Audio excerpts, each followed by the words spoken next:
Яагаад гэвэл энэ өөрөө олон улсын хөрөнгө оруулалттай учраас хурлын дээл, хувьцаа эзэмшлийн хурал, хуудсын хурал тэр бичиг цаасны ажил бол маш эмгэгцтэй сайн байдаг. За Эрдэнэт 38 оноо, Монгол Улс 36, Шивээ 36, Эрдэнэс 58 таад байна чинь. За тэгсэн мөртлөө Эрдэнэс Монгол гэдэг одоо толгой компани, миний ажиллаг компани байгаа. Энэ бол Багнуур, Эрдэнэс соёлох, Эрдэнэс тавлах, Шивээ руу зэрэг хариуцч төрийн өмнөөс төлөөллийн хэрэгжүүлж ажилладаг энэ компани нь өөрөө 16 оноо авсан байна. Энэ бол одоо 100 ахаас 16 авч, за манай амт бол бүр 10 оноо авсан байна. Энэ бол бас тийм сэтгэл түвшээс ийм судалгааны үр дүн бол гарсан байгаа.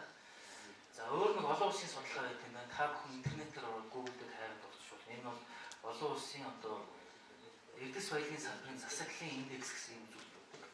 Аливаа орн газрын хэвлэлд байгаа баялгаа одоо баялаг болгож хөрөхийн тулд яаж засаглаж өгнө энэ дээр нь хөдөлгөөн өгдөг байгаа. Энэ дээр бол 100 оноо авахаас одоо манай улс бол 58 манай улс бол нийтдээ хэдэн оноо авсан бэ? Тэрийг харуулж байгаа. Хамгийн гол нь ер нь бол дунджаас арай доогуур байр хэлсэн байна. Шалтгаан нь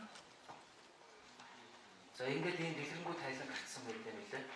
Энд яг манайхыг хойшин татаад ингээд 0 авчихсан хэдхэн үзүүлэлт байгаа. Энэ бол төрийн мэдээллийн компани тайлан мэдээлэл.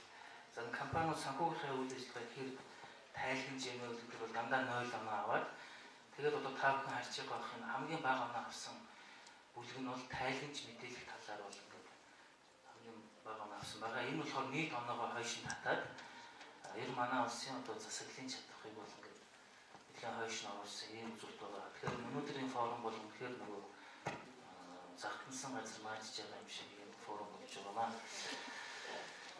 За манай компанид ямар бэрхшээл учирдаг вэ? Ер нь бол төрийн компаниудын адилхан.